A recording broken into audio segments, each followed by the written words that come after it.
we got a little bit of a situation. What's up, everyone? So the problem I have is with the 6-liter. I ended up picking up. I got a used Edge CTS2 Evolution for a gas truck. I was under the impression you could just use it as an Insight. Well, apparently you can't. You guys know the black truck is tuned. I'm at a local shop do it. Well, I plugged that thing in, it started flashing something, and now the truck won't start. So great. So I ended up taking my computer down to another local tuner, a different shop I'm going to be using this time for the turbo 4L80 swap build going on. I told him what's going on. I actually, luckily, have a backup computer, so I took that with him as well, just in case there's something wrong with the one out of the black truck, and get my foot in the door with that company. Like I said, I'm going to be using them. So I dropped it off, haven't picked it up yet. He said he'd text me when it was done, so I'm pretty excited about that.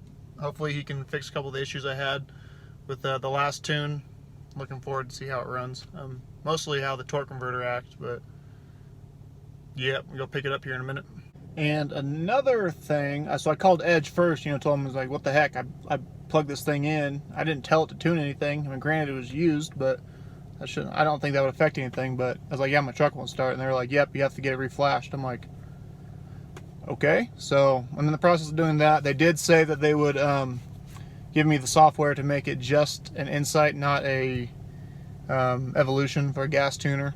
So it will be a CTS2 Insight, period. No tuning capabilities at all, which I didn't want to use the tune at all anyway. I mean, because that's a bad idea to try and stack tunes. That's not a good idea at all.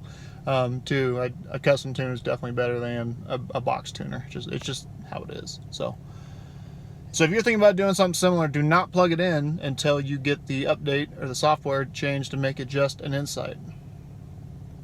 Learn from my mistakes. So back to the tune, a little bit on that. It's a bench tune, which, if you don't know what that means, you just take the computer, he just plugs into it instead of plugging into the truck. With a bench tune, you're not going to get as much out of it. It's kind of like Bauer Performance, a guy I use for all my swaps. Send him the computer, he flashes a couple things, changes a couple things, sends it back. This is just to get me going. I know it's not going to run as good as it can, but at least I'm paying for the licensing. Whenever you get something tuned, if you don't know this, part of the price you pay for your tune is so that they can unlock the computer and access it. It's like $100 usually. So when I do go get my dyno tune, it'll be $100 less, because I already paid the $100 today, and then whatever he's going to charge me to tune it. So we might be taking a little bit of a step back, because it's not going to have as much put into it as it could, because he has to be conservative, because you can't see what it's doing in front of him. But I told him I'm going to be swapping it out anyway with a different engine. So he's like, okay, well, if that's the case, we'll just get you going, and if you want to bring this down, I could dyno tune it. If not, just wait till you get the other swap and we'll do that. But since I'm having him do it, I had him update the injectors, because I have the bigger injectors now. I've waited like over a year to put in. So I guess we're getting a couple things done. It's a blessing in disguise. It sucks I had to spend the money right now, because I really wasn't ready for it, but maybe that just means dyno tune from this shop will be that much sooner. Alright guys, I completely spaced it. I got so excited when I showed up at the shop, I didn't record anything. I'll record next time I go there for the dyno tune, but I do have the computers. I'm going to go home, obviously, plug them in and see how it goes. He said it's not going to be perfect. He's not even anticipating that it's going to run awesome. It's just to get me going so I can get it down there, like I said, for a real tune. So we're going to fire it up, see how it sounds. He said the last guy had a couple things, let's just say not set up how he would like them set up. So he made quite a few changes. I'm excited, even though it's not probably be as fast as it was, just because it's a bass tune. Yeah, see here in a minute. Okay, so the new computer's in.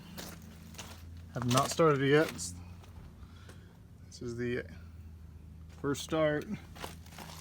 Kind of nervous, kind of anxious, so we'll see. Oh great, why is my...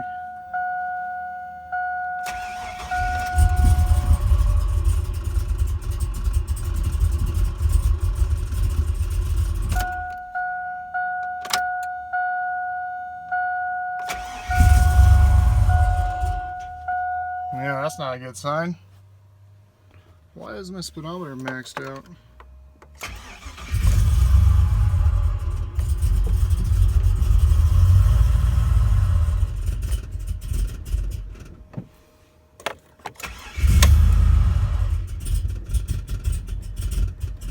You know what? I'm an idiot. I know what I didn't do. Yeah, that one's on me. I had him tuned for the bigger injectors. I didn't put them in yet. So that would be why he does not want to run. Good one. So, yeah, the scaling is way off of the injector, so I got to do that before I can turn it on. But I need to call Edge. Now I'm going to try and get the CTS thing worked out, and then swap those injectors in, and then turn it on again. I had to get a hold of Edge first, though, so this is the deal. So they basically just set it up. This is their update system. For this serial number, they just set it up so when I plugged it in, it would change it to a CTS2. I'm not sure why I had to have the truck reflashed. The other guy, it didn't make sense to me. So I suppose I could have done this earlier. That's what I thought. But anyway, this guy was helpful. I know in one of my videos I kind of talked trash about this thing, which the screen stopped working. I was mad. The customer service has been really good. They are helpful, and they are fixing the screen on the other one, which is good. It's good that a big company like this, especially, cares about their customers. It doesn't just, push you aside. Cool. So we're gonna get that done. While this is doing that, I'm gonna go throw the correct injectors in the 6-liter because I am an idiot. Okay, so now we have the correct injectors in. Yeah, I'm an idiot.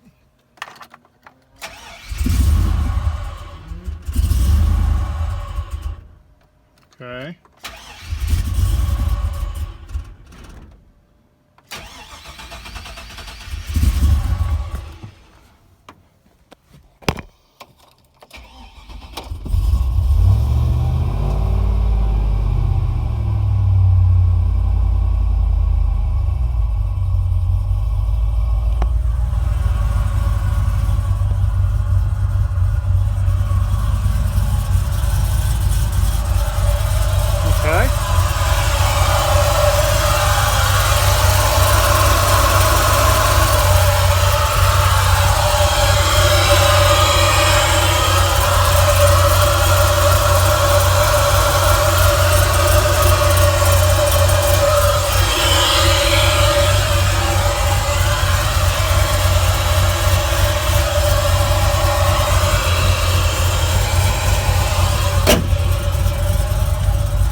Figure itself out.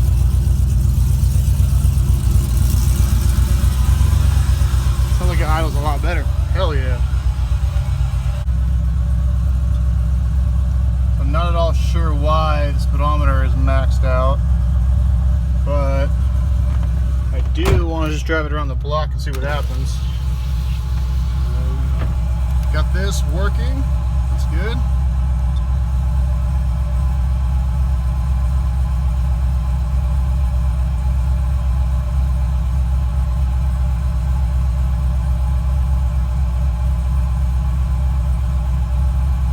Fond of this mount.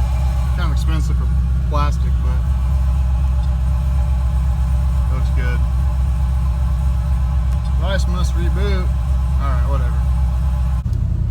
So far so good. Still don't know why. Don't know why that speedo was like that. That's weird. I'll ask the guy if it's anything to do with the tunes. It wasn't like that before. It just happened since I put the battery back on. Thought maybe put it in a gear it might reset, but it did not. Huh. But it seems to drive good. We'll drive it on the freeway here in a minute. I'm gonna disconnect the power one more time, see if that gauge will reset. I don't want to ruin this gauge cluster.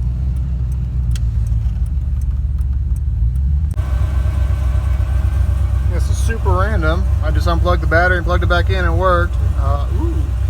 Do have a check engine light though. Let's see what that's all about.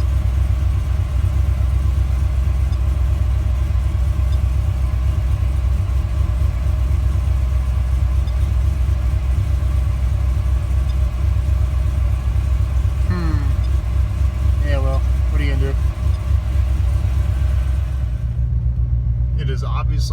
day because it's sunny out.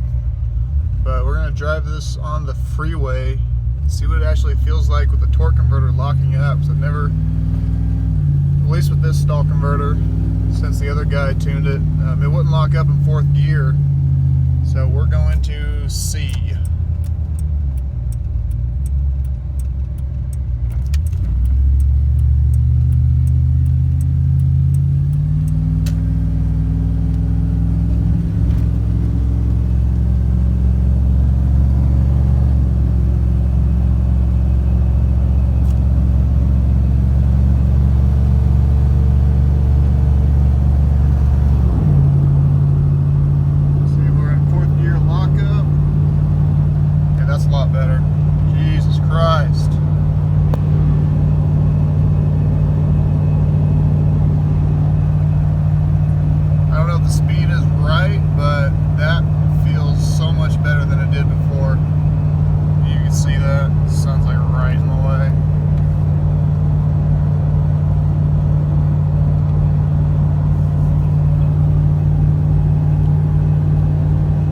I dig that.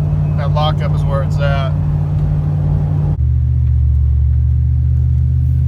Let's drive away from the sun. Maybe we can see this a little bit better.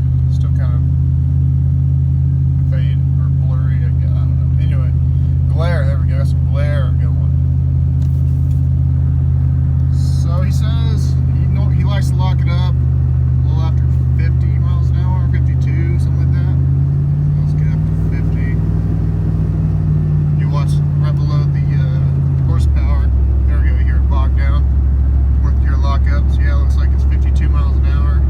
Right around there. So yeah, it definitely wasn't locking up before.